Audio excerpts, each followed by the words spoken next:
You should have already reviewed and used PC13 before using the head of the household offset, HH13, model because the head of the household offset can sometimes be affected by the distribution of the children's personal credits. First, the head of the household offset calculation is simpler than the PC13 because the custodial parent must have the head of household filing status for that parent to contribute to the offset, and the non-custodial parent must have the single filing status for that parent to contribute to the offset. Thus, in many cases, the head of household offset does not apply. Second, the best allocation of the head of household filing status between the two parents is not an issue because the head of household filing status can't be transferred.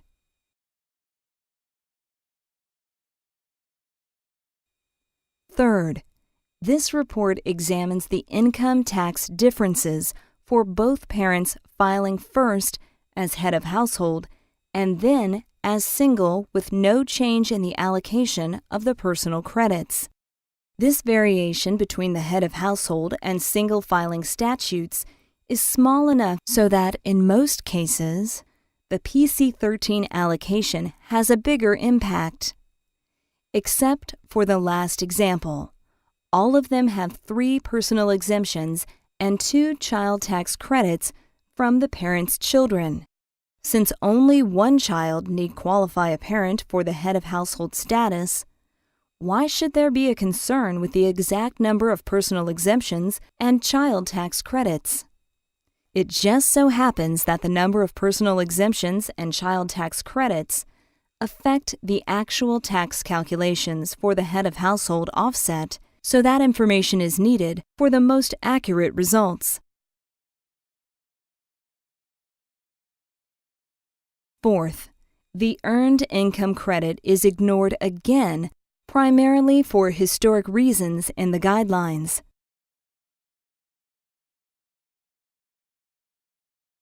Fifth, the algorithm first calculates the federal and Kansas income tax liabilities for each parent, first filing as head of household, and then as single with the total number of personal exemptions and child tax credits that each parent claims.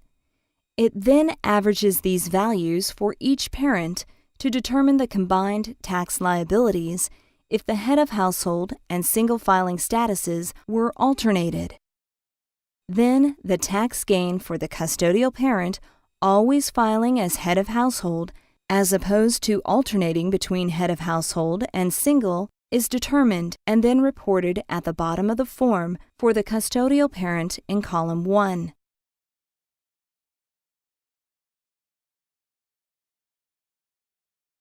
A similar calculation determines the tax loss for the non-custodial parent always filing as single as opposed to alternating between single and head of household, and then reported at the bottom of the form for the non-custodial parent in column 4.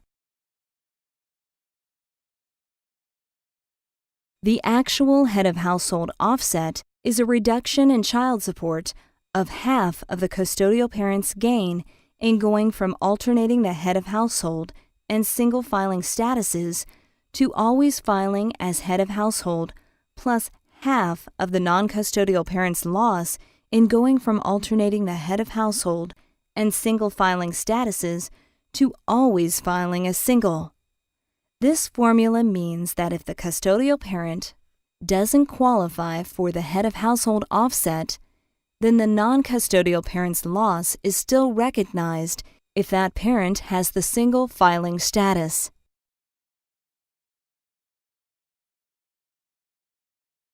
This is the HH13 report when the custodial parent's adjusted gross income is $1,500 and the non-custodial parent's is 4 times that, or $6,000, where the best allocation is for the custodial parent to transfer the children's 3 personal exemptions and 2 child tax credits to the non-custodial parent,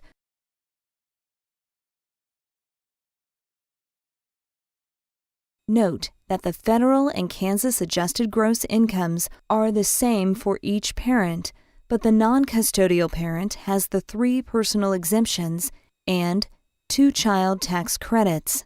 The custodial parent's 2 columns differ only on the filing status of head of household and single with a final federal and Kansas income tax savings of $22.19 in column 1 in going from alternating the head of household and single filing statuses to only head of household.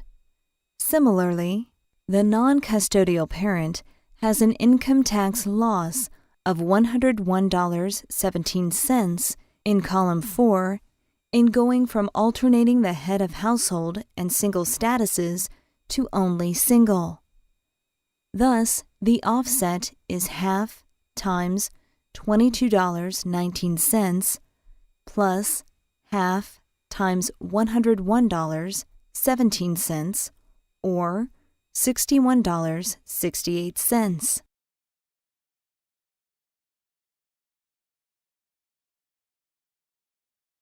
Since child support is increased by $162.45 when the custodial parent transfers the personal credits, the head of household offset reduces the child support by $61.68. So there is a net child support increase of $162.45 minus $61.68 or $100.77.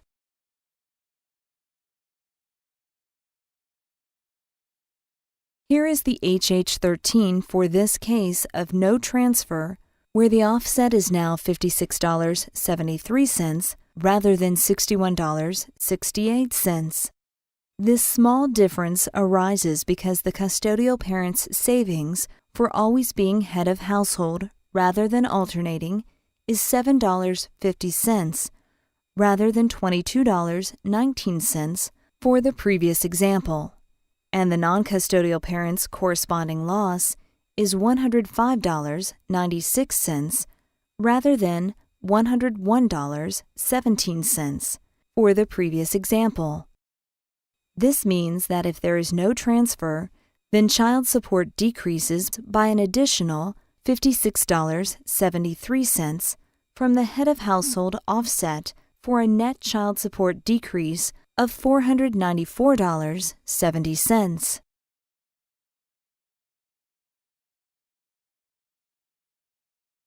This is the HH13 report when the custodial parent's adjusted gross income is $1,500 and the non-custodial parent's is $0 because that parent might have remarried or has another child that allows that parent to claim head of household.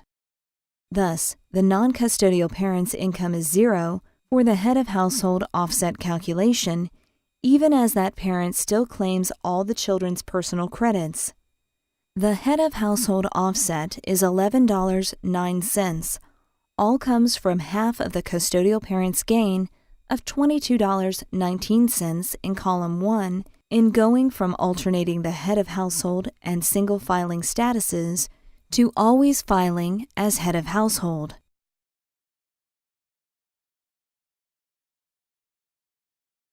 This is the HH13 report when the custodial parent's adjusted gross income is $0 because that parent might have remarried or has another child that allows that parent to claim head of household. Thus, the custodial parent's income is $0 for the head of household offset calculation, even as the non-custodial parent still claims all the children's personal credits. The head of household offset of $50.58 all comes from half of the non-custodial parent's loss of $101.17 in column 4 in going from alternating the head of household and single filing statuses to always filing as single. Of course, there is no head of household offset if the custodial parent can't claim head of household and the non-custodial parent can't claim single. Here, the PC-13 report indicates that a transfer of the personal credits is the best allocation with a $178.88 increase in child support. But note that the savings is only $8.65, so the parents might decide to alternate the personal credits and ignore the penalties.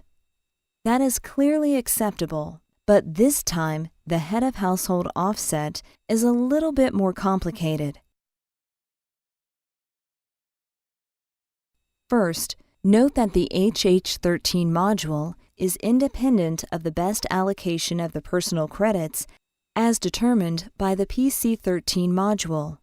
All that the HH13 needs to know is the actual distribution of the personal credits to each parent, so the parent's agreement to alternate the personal credits without penalty rather than taking the best allocation only means that the HH13 calculation is a little bit more complicated since there are an odd number of personal exemptions. Here, the custodial parent first has 2 of the 3 personal exemptions and 1 of the 2 child tax credits.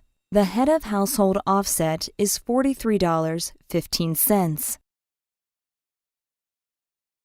Here, the custodial parent then has 1 of the 3 personal exemptions and 1 of the 2 child tax credits. The head of household offset is $42.63, a 52-cent difference from the offset for the other distribution of the personal credits. This small difference arises because the shift from single to head of household moves the non-custodial parent ever so slightly into a different federal tax bracket.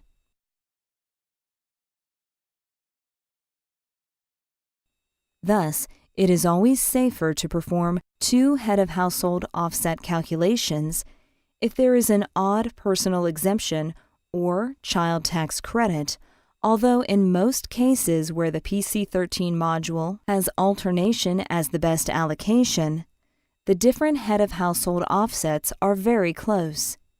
In this case, the average head of household offset is $42.89, and there is no penalty from alternating based on the parent's agreement.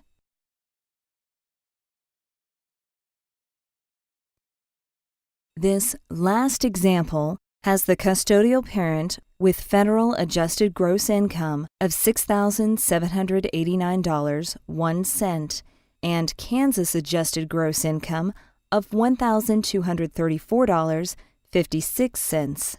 That parent has custody of the parent's 3 minor children, one of which is old enough not to qualify for the child tax credit and keeps all the children's tax considerations.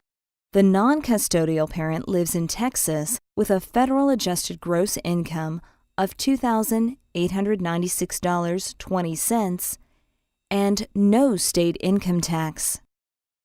That parent has 2 children from another relationship, files as single, and gets 2 personal exemptions and 1 child tax credit from these 2 children. The PC13 module's best allocation is for the custodial parent to keep the personal credits. The head of household offset is $59.21, half of $92.63 in column 1 from the custodial parent's income tax gain in going from alternating the head of household and single filing statuses to head of household all the time, and half of $25.78 in column 4 from the non-custodial parent's income tax loss in going from alternating the head of household and single filing statuses to single all the time. Thus, there is this $59.21 reduction from the head of household offset